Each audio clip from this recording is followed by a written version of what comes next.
Einflussreiche Akteure der amerikanischen Geschäftswelt fordern die Wiederaufnahme der wirtschaftlichen Verhandlungen mit China.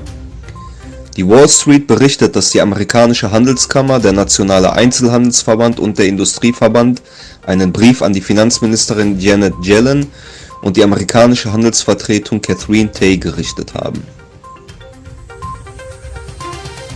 Der amerikanische Sender CNN hat 3 seiner Mitarbeiter gekündigt, weil sie ungeimpft zur Arbeit kamen. Außerdem gab der Sender bekannt, dass er den Homeoffice für seine Mitarbeiter bis in den Oktober verlängern werde.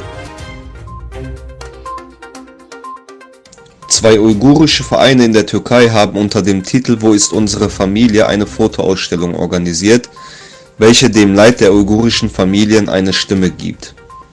An der Ausstellung nahmen hochrangige Politiker, Aktivisten und uigurische Familien teil, deren Angehörige seit Jahren in chinesischen Konzentrationslagern interniert sind. Der Iran hat aufgrund von steigender Gewalt in Afghanistan die Grenzübergänge bei Sistan und Belutschistan geschlossen.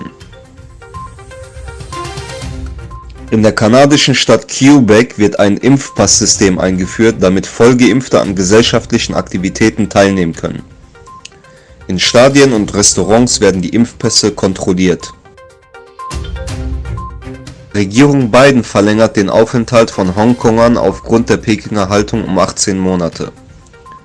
Die Sprecherin des Weißen Hauses Jen Psaki sagte, dass diese Entscheidung getroffen wurde, um die unterdrückten Hongkonger zu unterstützen. In Alaska sind gestern bei einem Flugzeugabsturz 6 Menschen ums Leben gekommen. Das Flugzeug kollidierte mit dem bergigen Terrain. Bei den Olympischen Spielen in Tokio wurden 3 Bronzemedaillen erworben. Somit erhöht sich die Zahl der türkischen Medaillen auf 10. Bis jetzt hat die Türkei eine Gold-, eine Silber- und 8 Bronzemedaillen.